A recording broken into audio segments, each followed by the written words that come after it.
My name is Remy Adetayo, a volunteer for this project, Oral History. Can you introduce yourself, please? My name is Rev Samuel Sarpong, the founder and the leader of Christian Good House Ministry in Kensington, Liverpool. What is your connection with this church building, sir? That is a good question. My connection with this building can be recorded way back when I moved to Liverpool. That was 2010 to start a church, and I was looking for a place of worship. So I contacted the owners of this building. By then, they were trying to renovate it and use it as their church. But anytime I passed by, I could see that they haven't moved in. So I started making contacts. So finally, we had a breakthrough by having a meeting with them, and that is how we got in. And even the first day that we decided to move into this building, to our knowledge, we found out that squatters were in the building, and we have to go to court for eviction. It's just after dawn in Liverpool. Today, the squatters who've taken over this 19th century church are set to be evicted. Lawyer Chris Sharp has won a possession order on behalf of its leaseholders, Rev Sarpong and Ibrahim Farouk. Morning. How are you? All right? Good, thanks. Good. Well, finally, the morning's come. Yes. Very early, I know, but it's always the best way. It is. Catch people unaware, and also, with it being so early, might be a bit of commotion. Best that there's no masses watching as well. They've been tipped off that there are up to 20 squatters living in the church. So Chris has brought in a large team of High Court sheriffs to carry out the eviction. Good to see you again. Evictions like this can turn nasty. You always know the sheriffs mean business when they call for the ram. That right, yeah? Yeah, that's where the lock is.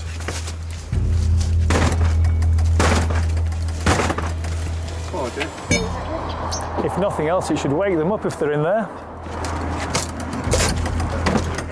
They finally have access, but still no idea who or what awaits inside. Sheriff's office! Right, how long have I got to pack up my stuff? Well, pretty much half an hour. You've had several months, so Yeah. half an hour, yeah? Yeah, okay then. That little room over there. Eviction lawyer Chris Sharp has been handling the case. To show just how organised these people are, they've got a little crib sheet here. If the cops come to the door, here's what to say or not to say. There are far fewer squatters today than Chris had feared.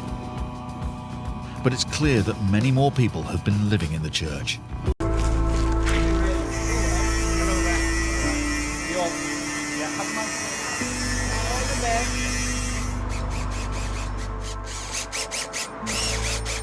And 8 months later than planned, the Reverend and Ibrahim finally have their church. Okay? All right. No problem. Thank you very much. Okay, thank you. Great.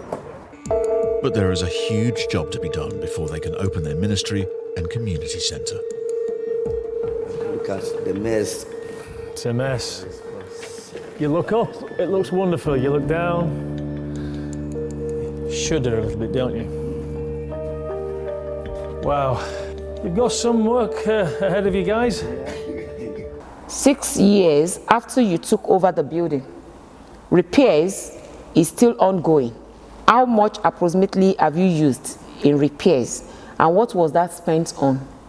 Oh, at the moment, the last time that we calculated how much it has been spent, and I told the trustee, they were shocked, because the bit of money that you spend on, you will not even believe that it can amount to that amount of figure. For now, we have spent over 200,000 to bring the building into the shape that it looked like, or it is now, on the floorboard, on the roof, the bricks works, and all other little things that you can see. Even if you look at the back, we have put in a coffee shop that we are trying to let the community use the place.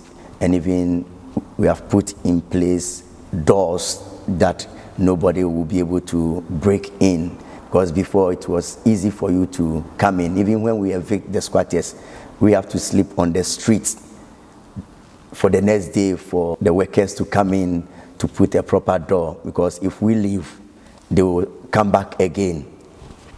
What type of repair works is urgent in this building now? Yes, at the moment we need a new roof to be put on according to the professional, the architect who came in to survey the place, that we need £500,000 to bring the whole building into a good use, proper use, that somebody who wants to come in or somebody passing by will know that this is a modern church. So a lot of repair works that needs to be done, but the main agent one that needs to be is the roof, because if you don't have roof, you don't have the building. So the roof is our main priority, even though we need the floorboard, new floorboard to be new joist, and also the tower have to be really new ponting, new bricks. The old bricks, some of them are falling apart and it needs new bricks to be fixed in.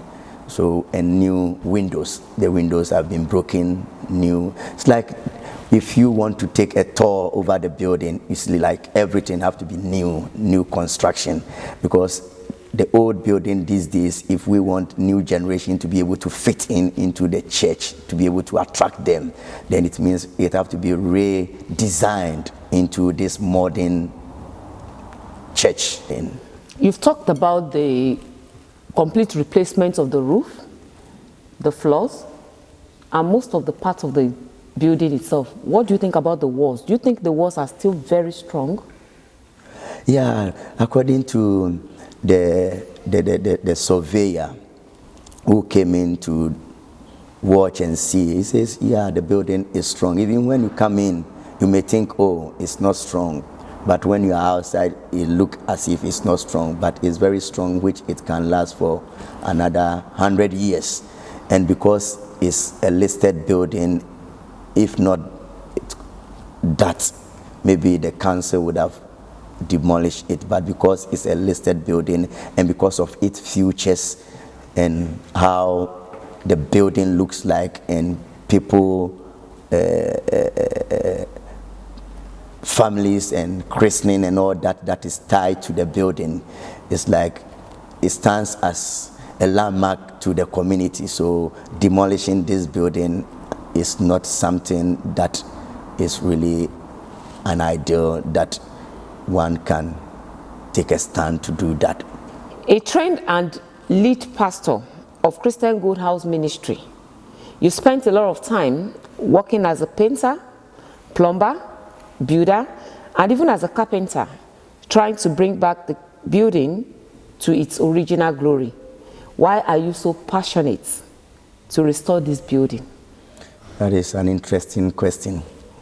See, when we talk about different trade works that goes on into or take place in this building, because at the moment we don't have the funds to employ all those men or the trade workers that you did mention. So sometimes the ones that I feel I can do it, I take it on board to do it myself, because if you ask somebody or a professional to come and do different works, the amount that they quote, and the church is just a few in number, and we haven't received or we don't have sponsors or funders that fund this. So I take it on board to do it myself. And I have the passion to bring this building back to the community or to restore it, because people have passionate of this kind of historic buildings. And so if this building can be restored, which is a landmark to the community, it will really speak well. And if it's going to be restored, it will also boost the economy of this community as well in different shape.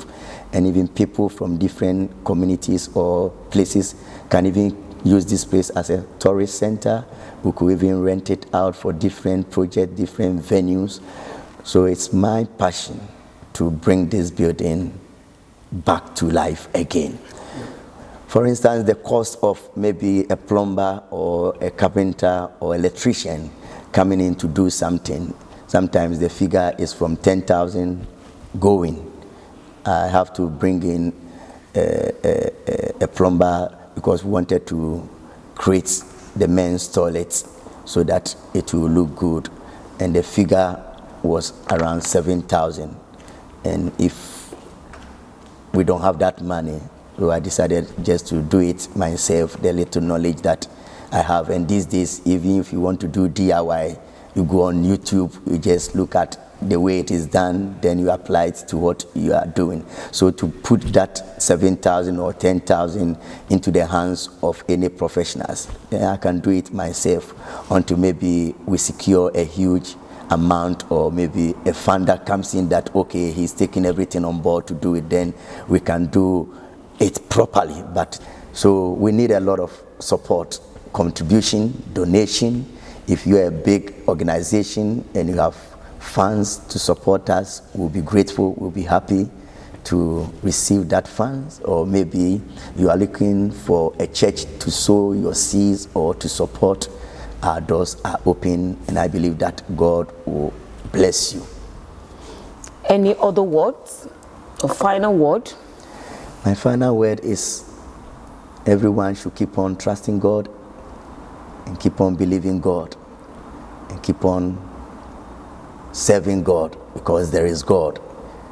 The God that we are serving is still alive, and he can do anything at any time. Thank you.